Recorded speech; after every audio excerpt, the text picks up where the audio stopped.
before we start. This is Cox Christi's annual remembrance of the bombing at Hiroshima and Nagasaki. We will have a talk by Sister Jean Fallon and Sister Kathleen Reiley. After that, we're going to take a short break. Then we'll ask you to come back and sit down. We will have some music, a short prayer, and then we would like to, for those who can do the walk, I know not everybody can, we want to just gather and walk together and a silent procession down to Father Demos Square, where we'll have a silent vigil with a gong. That will gong once for every year since the bombings in Hiroshima and Nagasaki. We do have an opening prayer. Maybe we can start with that.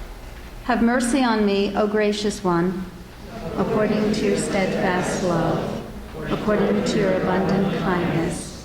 Forgive me where my thoughts and deeds have hurt others. Lead me in the paths of justice. Guide my steps on paths of peace. Teach me that I may know my weaknesses, the short lines that bind me, the unloving ways that separate me, that keep me from recognizing your life in me. For I can accompany for years, but not only for years. Yet I was brought forth in love, and love is my birthright. You have placed your wisdom in my inner being. Therefore, teach me the wisdom of the heart. Forgive all that finds me in fear, that I might radiate love. Create in me a clean heart, O gracious one, and put a new and right spirit within me. Enfold me in your arms of love, and fill me with your Holy Spirit. Restore in me the joy of your saving grace, and encourage me with the new spirit. Then I will teach others your ways, and the prisoners of fear will return to you. Deliver me from the addictions of society, O healer of souls. Keep me from temptation, that I may tell of your justice and mercy. Let the nations turn from war and encourage one another as good neighbors. O blessed and compassionate friend, melt our hearts of stone, break through the fears that lead us into darkness, and guide our steps towards the way of peace. Amen. And TK from the Buddhist community is going to say a prayer also. I'd like to do a Buddhist prayer, and basically Buddhism part is the more inward type. So try to bring the peace and happiness to yourself, and then from there you can extend your love and compassion to all the others. So what I would like to lead today is actually bringing the peace to yourself. And then maybe that, peace begin with us, right? Begin with me, really. And so maybe this way we can be ready for today's gathering. And so please maybe sit with your back straight and breathe in and out slowly and deeply using your lower stomach. Then as you breathe out, maybe you can extend peace to others, and then when you breathe in, you can bring the peace to yourself. And I also offer a little Japanese chant.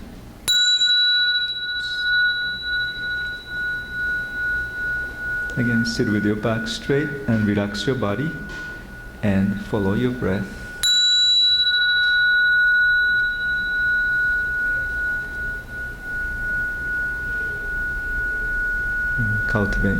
Cultivate the mind of wisdom and compassion and peace.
May we all sentient beings be happy, well, and peaceful. May we all be free from suffering. May we all be free from pain. May we all be free from attachment, from greed, anger, and ignorance. May we all attain ultimate happiness and peace of enlightenment through the guidance of Buddha's wisdom and compassion. May our action of peace bring happiness and compassion, peace to individual, community, our nations, and the world. And thank you. Our first speaker is Sister Jean Fallon, a Maryknoll sister. She has lived and worked in Japan for many years. Let's see, it says 23 years in Kyoto Diocese, and then she was back in the United States. Sister Jean participated in the National Catholic Council for Justice and Peace and worked with the Association of Major Superiors of Women. But when she returned to Japan, she worked with the National Council of Churches in Japan. And she is now a member of the Maryknoll Office for Global Concerns as Associate Representative of the Maryknoll Sisters NGO.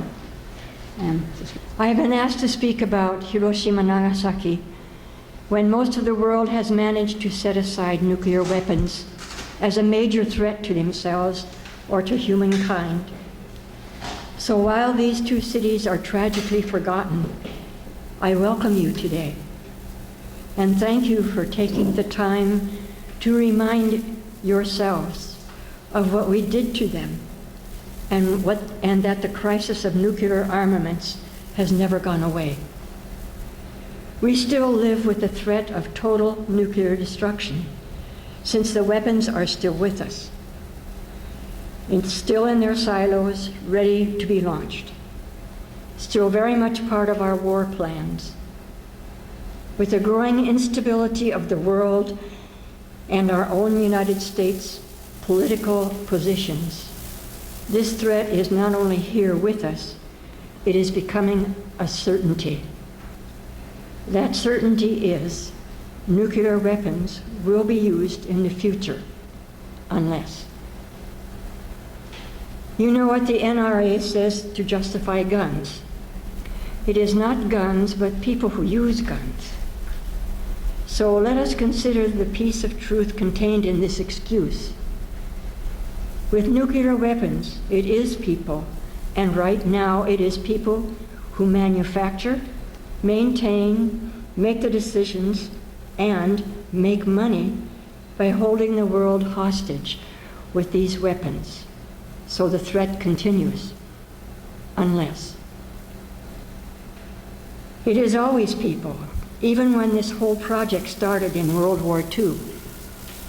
Thomas Merton's prose poem, The Original Child Bomb, amplifies and testifies this fact.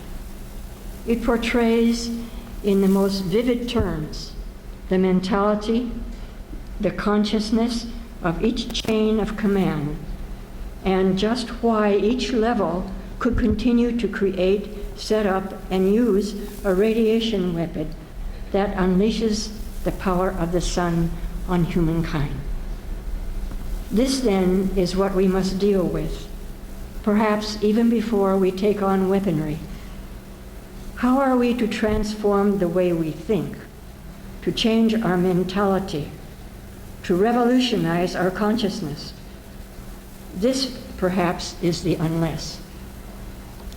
Our realists are quick to point out, with our world reality, there is an absolute need to keep nuclear weapons on hand for use. Could we call this thinking The world according to Dr. Frankenstein? Sadly, not many people would at this point in our history. We have been too brainwashed and our thinking so manipulated that it has become twisted. Destroy the enemy, even if we must obliterate planet Earth and ourselves with it. This is the present thinking, and it is why we still dig up more uranium to make more bombs. It is why we still refuse to look back on our responsibility for murdering thousands of innocent people in Hiroshima and Nagasaki, Bikini and other test areas, and why we can continue to tout this malfunction of our humanity as a triumph. How can we as a nation, so intent on creating laws to preserve the life of a single fetus, be so unable to recognize our nuclear weapons as an obscenity? This brings us back to the urgent task at hand. How do we go about transforming the way we think? One of the steps of this transformation is to face our devils head on, acknowledge the truth of their existence, and admit our dependence on them, and recognize the moral conundrum they are for us. So, let us take a new look at Hiroshima and Nagasaki. We must see them as they really were. These cities were not chosen to be destroyed because they were any significant military threat. They were to be a test, an experiment.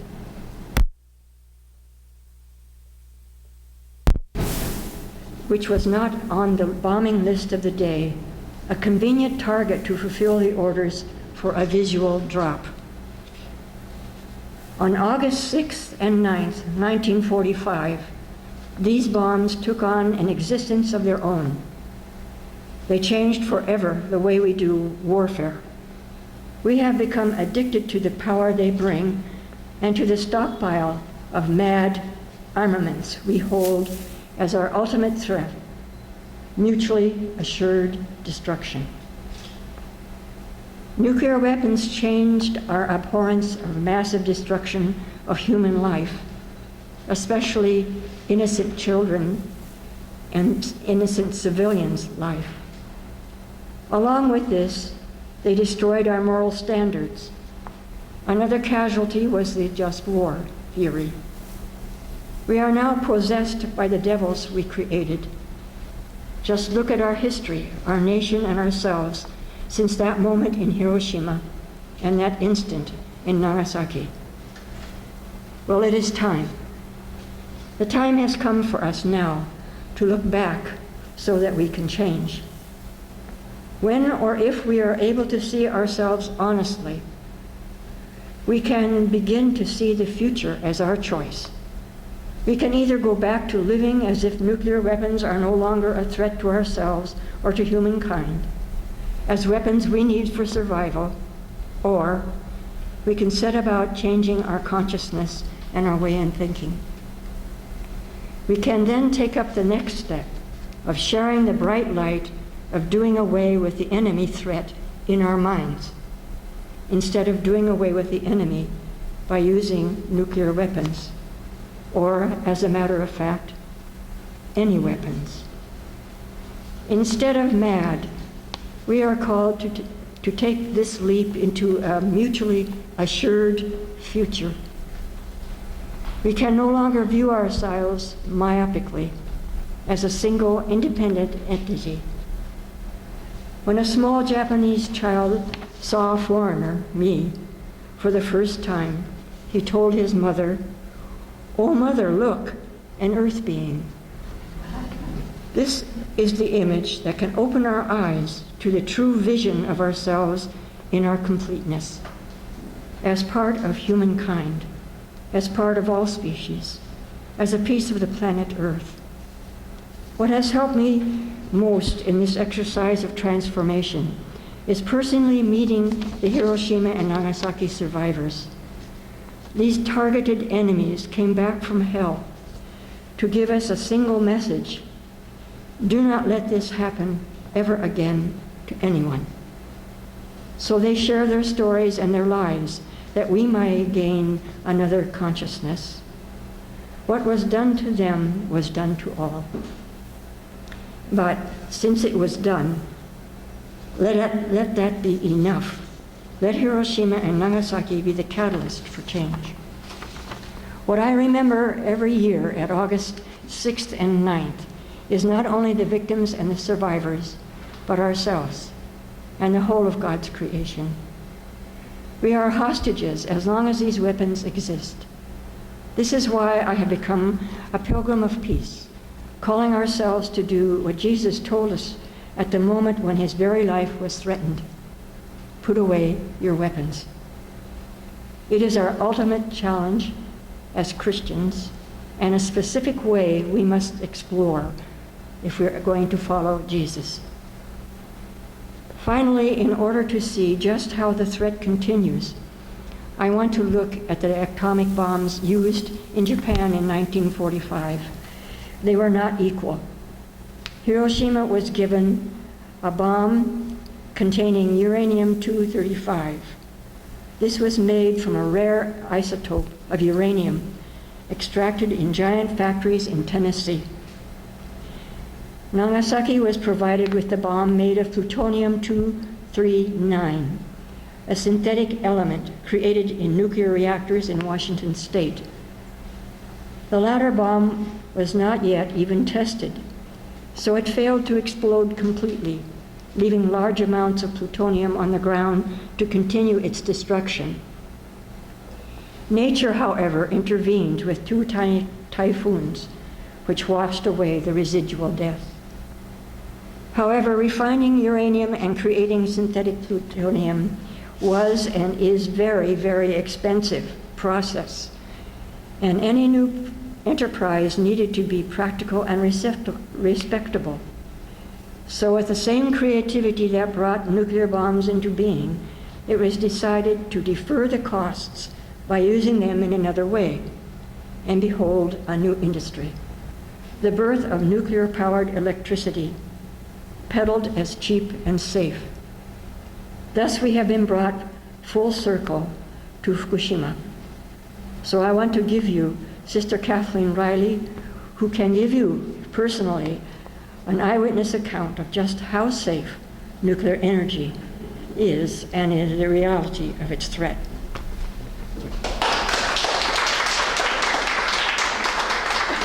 I have been in Japan since 1968, and I work mainly with children who have cancer and their families. I also was born and raised in Pennsylvania, not very far from 3 Mile Island. So I've been very much afraid of nuclear energy from the beginning. And I have a few slides. When I was asked to do this talk, I'm only in the States for 2 weeks, and it just happened this weekend. I had time, so I said yes. And I asked my Japanese friends to help me to find some pictures that I could share with you, and also to ask them what is the message that they would like Americans to hear, okay? So we'll start with picture number 1. It's not working. Well, there we go. Okay. The first picture I was going to show you is a map of Japan. We have 53 reactors that surround the islands. Now, and the Japan has probably more earthquakes than any other country in the world. Lots of volcanoes, and it's as though, now I think we're even losing this power. This is like Fukushima, let me tell you.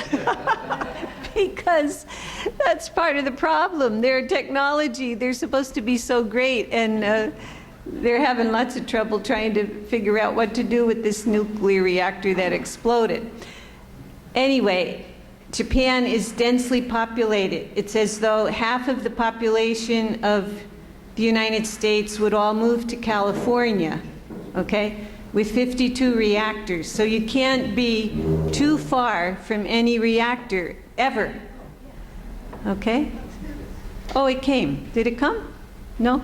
Anyway, on March 11th, 2011, we had a very, one of the biggest earthquakes ever in Japan's history. And when that happened, Fukushima the reactors are about 40 years old. So they think when the earthquake itself happened, there was serious damage. Then the tsunami came and it really washed out, knocked out. Oh, here's the map. Okay, here we go. Okay, so let's see. Is that in focus? Okay. Well, anyway, even if it's not in focus, you get an idea. These are all the reactors, okay? And yeah, very good, very good. Okay, there you go. Okay. So you can see all the little boxes is how many reactors are in that particular place. There's 17 places where they are. And Fukushima has about, Fukushima has about four or five. Okay, Fukushima has, here's Fukushima. Okay, pop up. 1, 2, 3, 4, 5, and this little guy, okay? So, especially the reactors 1, 2, and 3 are in really bad shape. So we could go to the next picture. Okay, that was when the explosion happened. Okay, this is a day or two after the tsunami because the tsunami, these fuel rods always have to be cooled, even if they're spent fuel rods, which is in reactor number 4. Okay, so we could go to the next picture. Okay, this is an idea of what, and initially we were not given a lot of information when it first happened, only please remain calm and please conduct yourselves in a calm manner. That was the message that kept coming over, and there is no immediate risk to your health. If we heard those statements once, we heard it 100 times a day. Okay. Now, these pictures started coming out much, much, much later. Okay? This is an aerial view of the damage that was done to the reactors. Okay, you can move on. Okay. You can go to the next one. Okay. As you can see, there's all this debris, and you see the steam coming up, okay? You can go on, okay? Okay, you can keep going. And, okay. Now, this is one of the, see, these reactors are right where people live, okay? And this is one of the villages that had to be evacuated immediately. And when you hear some of the stories, like people in old folks' homes, and how to get them out, and how to get families and children out to a safe place, and initially, the radiation went north because of the wind, so some of the people who were told to evacuate towards the north were going right into, plus traffic jams. It was just bedlam. Okay, you can go on. And you know, people, like even me, I think of Chernobyl, and it must be some godforsaken place where not too many people live.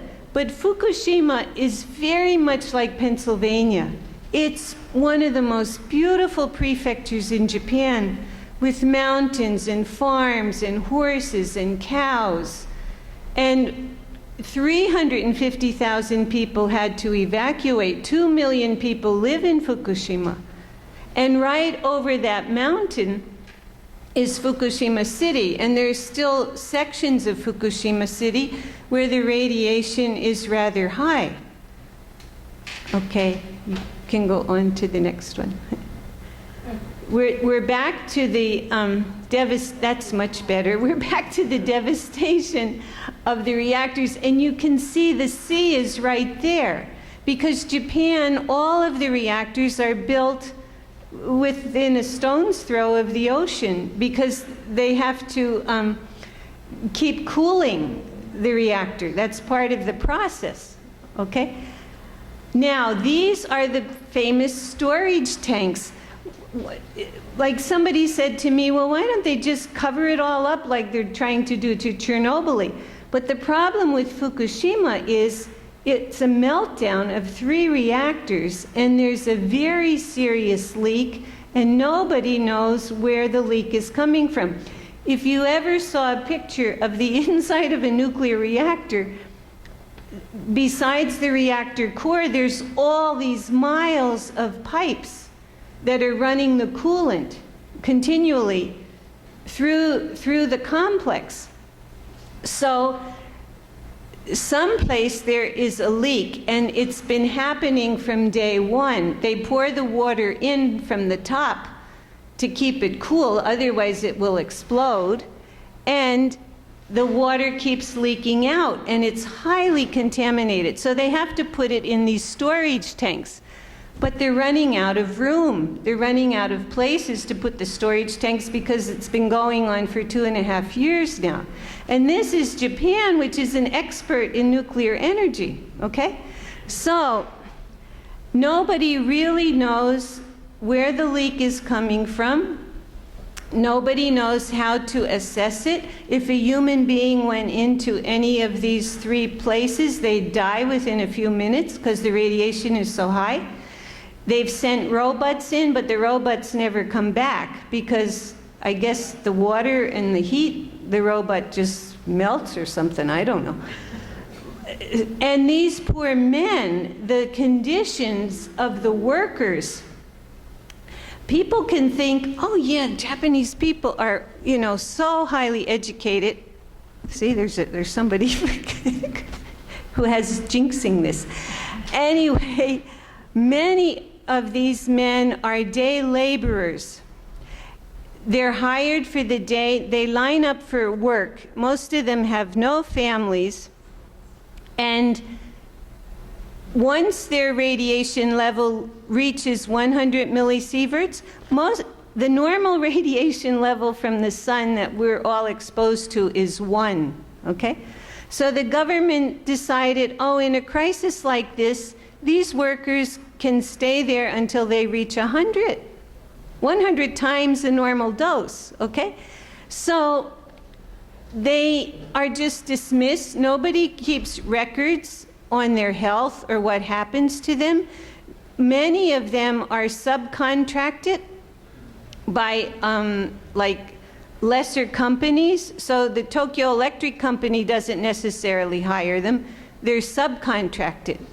And they don't even always get all of their pay. They're supposed to get 10,000 yen a day, but they don't even always get it, because they're subcontractor, and sometimes the Yakuza, the Japanese equivalent of the mafia, is involved, so they take their share and then give what's left over to these poor guys.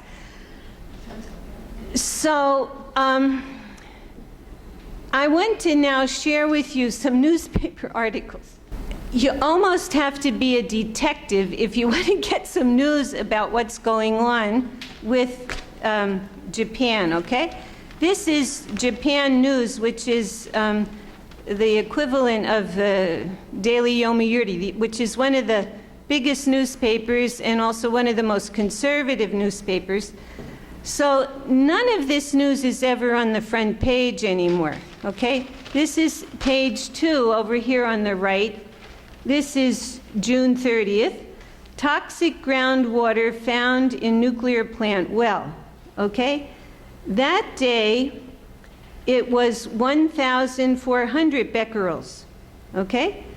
The what it had been was like, the normal rate should be 30. That's legal, I guess, for nuclear reactors worldwide. I don't know, because they're all emitting radiation all the time. So 30 is considered legal. This is already up to 1,400, okay? Then, on July 10th, so this is 2 weeks later, cesium levels surge at Fukushima nuclear plant. This is, again, on page 2. And now, it's already up, the reading was about 20 times the level detected last Thursday. And the officials, the TEPCO officials say they do not know why the cesium levels have been surging, okay? All right, so now, this is July 11th. This is on, get a load where it is. This is page 2 at the very bottom, across the bottom of the paper. Toxic water likely leaked into the sea near Fukushima nuclear plant, and by now it's up to 22,000 becquerels, okay? The Pacific Ocean, you know, I read an article about a month ago by a doctor from Hokkaido. He said when that radiation reaches California, there are going to be a lot of lawsuits that Japan is going to have to face, okay? In the same paper, getting back to the condition of the workers, ex-Fukushima nuclear chief dies. The man who was in charge the day the accident happened. He was the one who went against the headquarters orders, and he started cooling the rods with seawater, knowing that that would completely ruin the nuclear reactor. But he was so concerned that it wouldn't explode, okay, that it wouldn't get worse, okay? So this poor man dies of cancer, okay, last month. And the last sentence is, by a TEPCO official, it is highly unlikely that Yoshida's cancer was caused by radiation exposure. Although his exposure was up to 70, and he was only 58. These poor men, okay, they have this column on, it's usually on page 2. As soon as I get the newspaper, I open page 2. And you go down here to in short, okay, in short. I mean, how many of us read the in short little, anyway, higher cancer risk at Fukushima plant. Okay, nearly 2,000 workers' radiation exposure have exceeded a key threshold of 100 millisieverts. 2,000, okay? And they're expendable, they're throwaway labor. They will just be rehired. Other day laborers will be rehired. And it's so dangerous. And this is what one of the people who works there says: some of the recent workers rounded up by the lesser contractors appear uneducated and can't read well. Okay, these are the people who are having this terrible, terrible job of trying to clean it up. I don't know how many of you know, July 20th was the day that Japan had their national elections for Diet members. TEPCO, before the elections, denied that the toxic water was leaking into the sea, okay? After the election, after the Liberal Democratic Party won, then they started to say, oh yes, it is leaking into the sea, and we don't know what to do about it, okay? The present government, Prime Minister Abe, the Abenomics, okay? They want to restart the reactors. They want to export nuclear energy to Vietnam, to Turkey, to the Ukraine. Maybe we could look at a few more pictures, okay? These are still the storage tanks, okay? This is a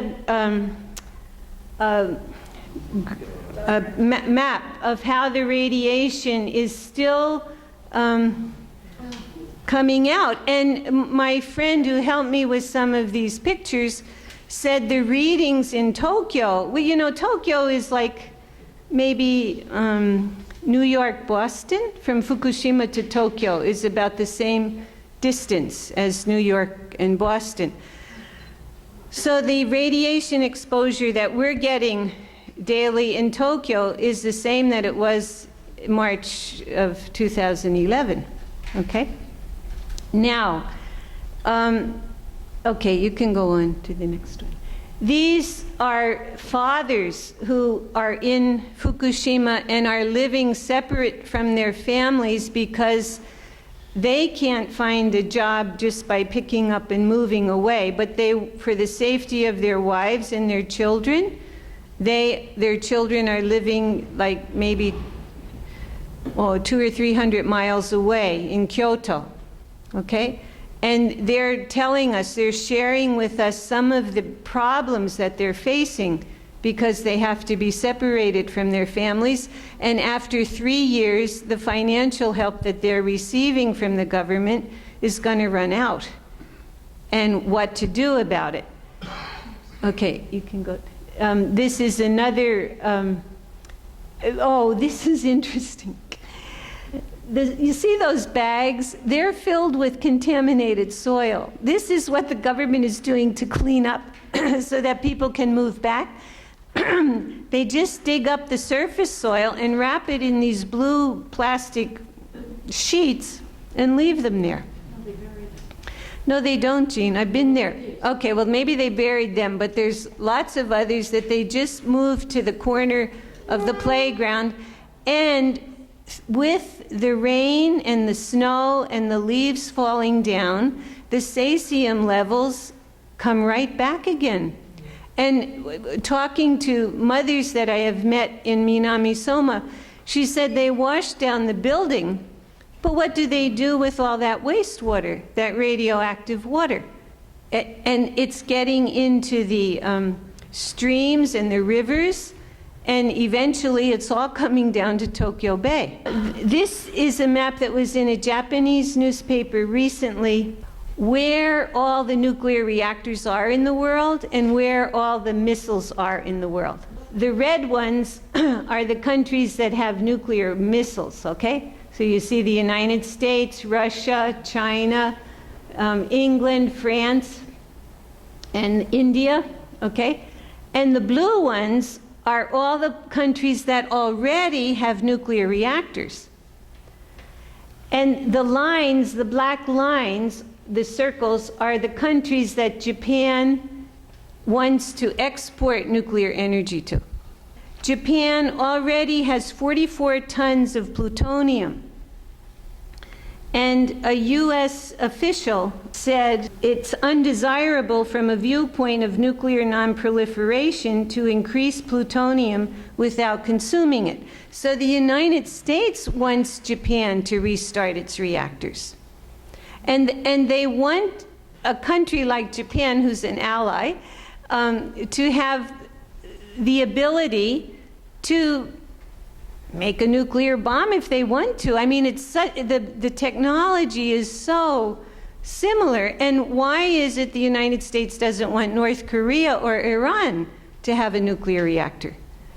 Okay? Because the technology is so similar. And as Jean said before she introduced me, they needed the plutonium to make these bombs, and they're very expensive, so why not make a convenient way to have this material ready whenever we want to use it? And these reactors sitting all over the world are like nuclear bombs, really. I mean, you have an accident, and God forbid if Fukushima does explode, if they can't figure out how to calm it down, we won't be able to live in Japan anymore. One other thing before we end.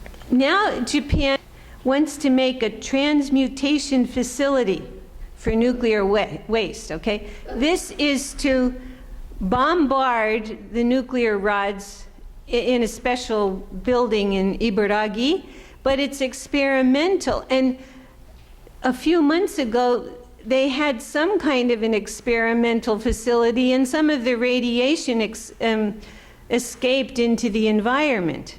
And some of the scientists were severely radiated when this accident happened. But when I read this, it just, oh my gosh. You know, natural uranium, the half-life is 10,000 years. But some of the elements that happen in this nuclear reactor transaction is you get all these different elements, and the various radioactive substances it contains includes neptunium-237, whose half-life, or the period required before the intensity of radioactivity is reduced by half, is 2.14 million years. Okay?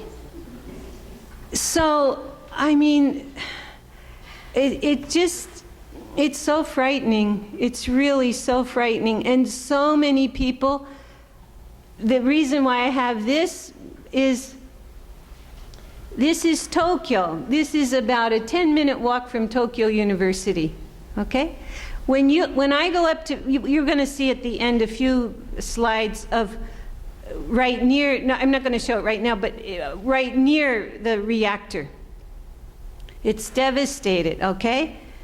And you come back to Tokyo and it's like, oh, the Olympics, let's have the Olympics. And it's like it doesn't exist, you know? But I love this slide because these are lotus blossoms in Ueno Park, okay? And the lotus is a symbol of enlightenment that comes out of the mud and the darkness.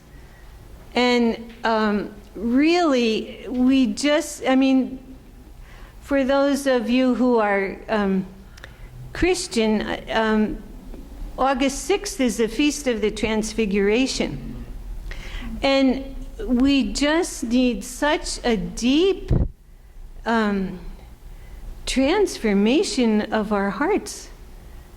You know, that we can all, regardless of who we are, where we are, or what we are, that for the well-being and harmony of everything that is in all the universes. That's my prayer.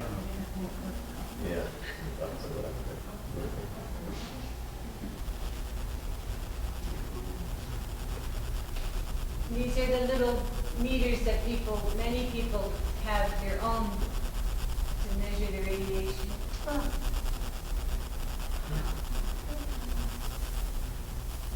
These are some of the houses that are deserted. This is where the tsunami hit near the coast. And the reactor is like about 3 kilometers from here. The power of nature is just tremendous.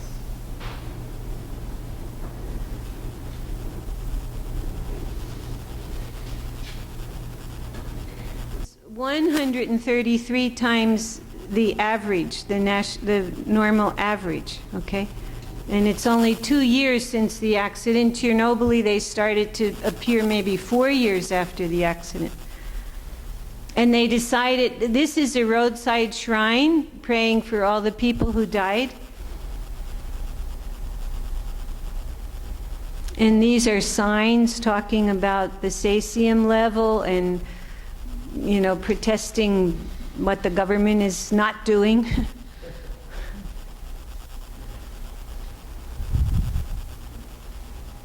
And these are some of the children.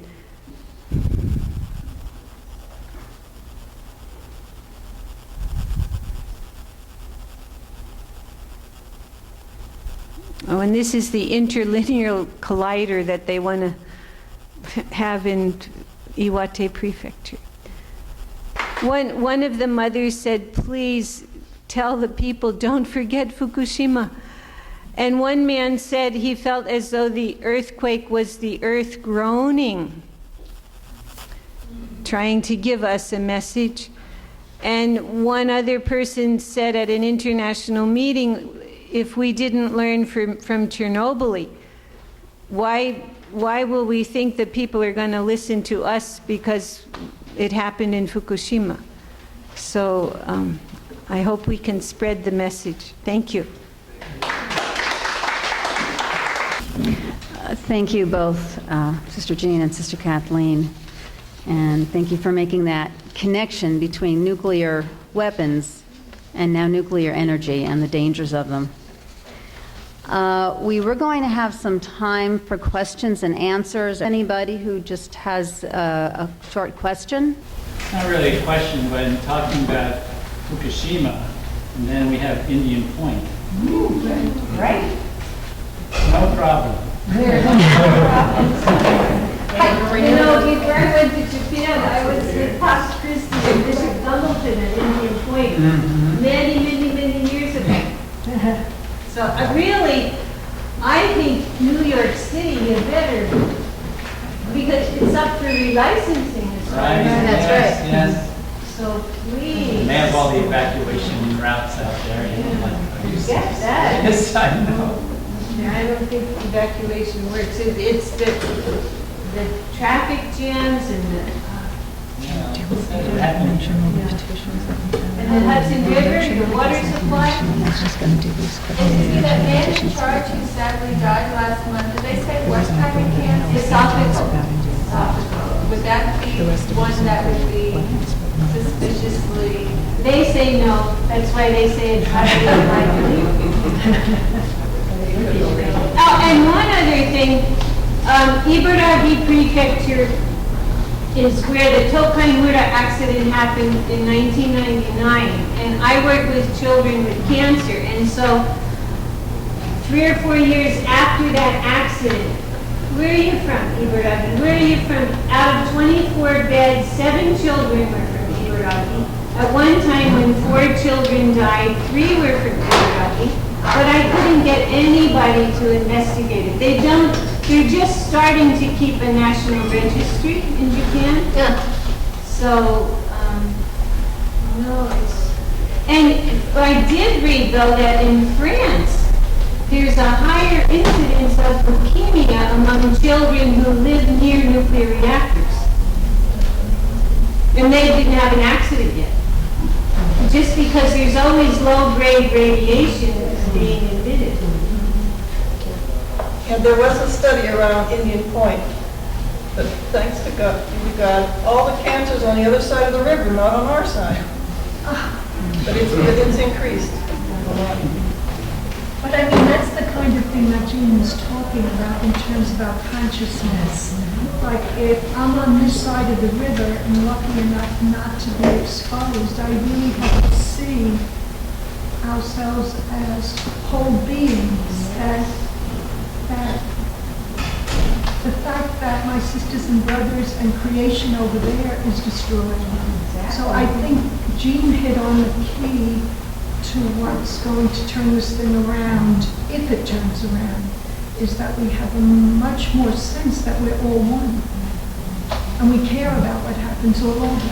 Also, getting back to the United States, the leak, okay, when I see leak, so I saw a leak in the newspaper, I read it. Jean mentioned that the atom bomb was made in Washington State. They're keeping that waste in Washington State in submerged steel vats, and they're 50 or 60 years old, and they're starting to leak. And the Columbia River is really threatened. So it's not just Japan's problem. This nuclear waste is just right. And there's a question back there too. What is the status or the level of the anti-nuclear movement in Japan? Oh, I'd like to ask that.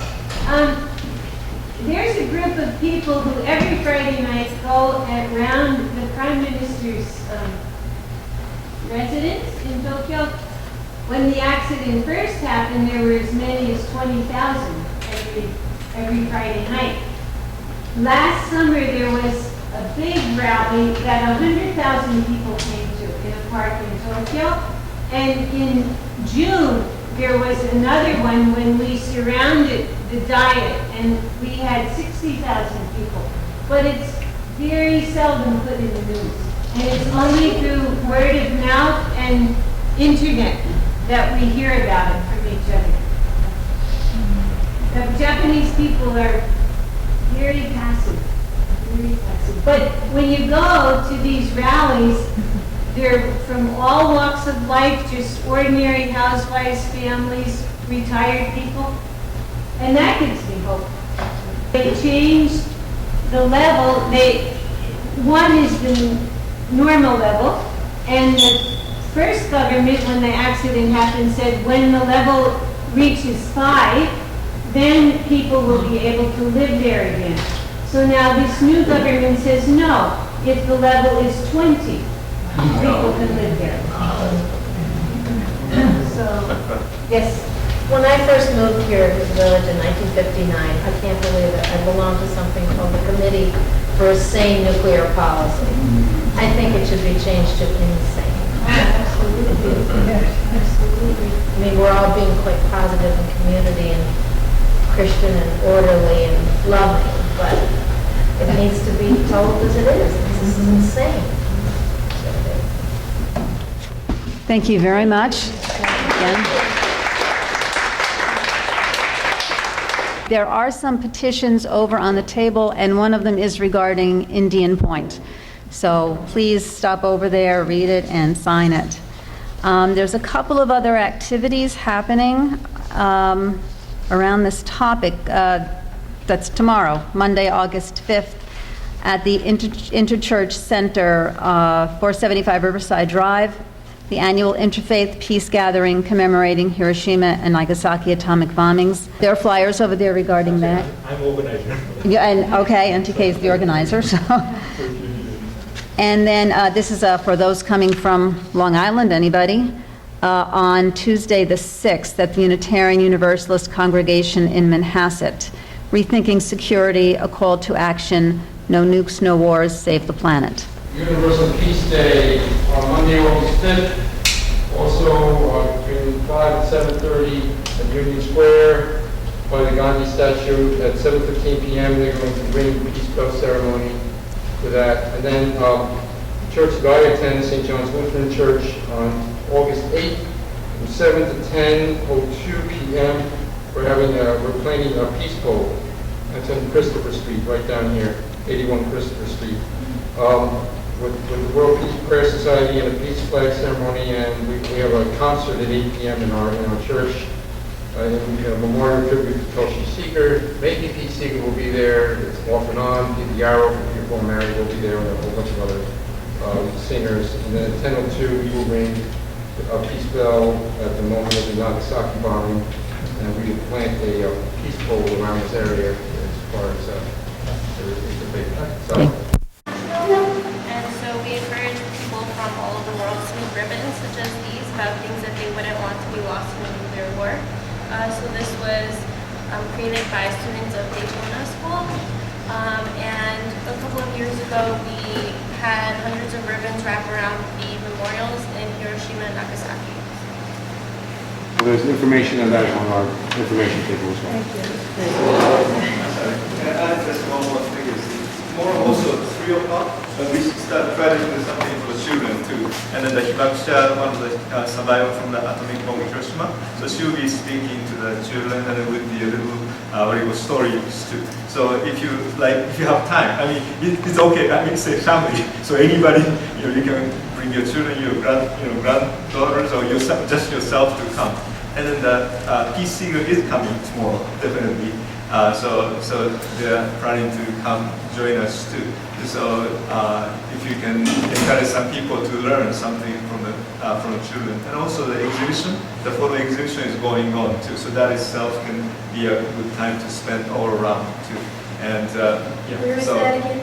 Interchurch Center, 475 Riverside, 120 and Pearl. And I just want to add that We have a sign-in sheet, and I think there's about 5 names on there, and there's about 50 people here. So it would be really nice if the other 45 of you would sign in, because we just like to have a record if you joined us. If for some reason you don't want to reveal your personal information, like an address and email, just put your name in. But otherwise, we'd love to know who you are and be able to keep you informed about things that we're doing. And there is a little basket for a free will offering if you're willing and able. And I think other than that, we're going to just take a quick break. Anne's going to continue. Right, we are going to take a 10-minute break, and then we're going to gather for our walk, our public witness.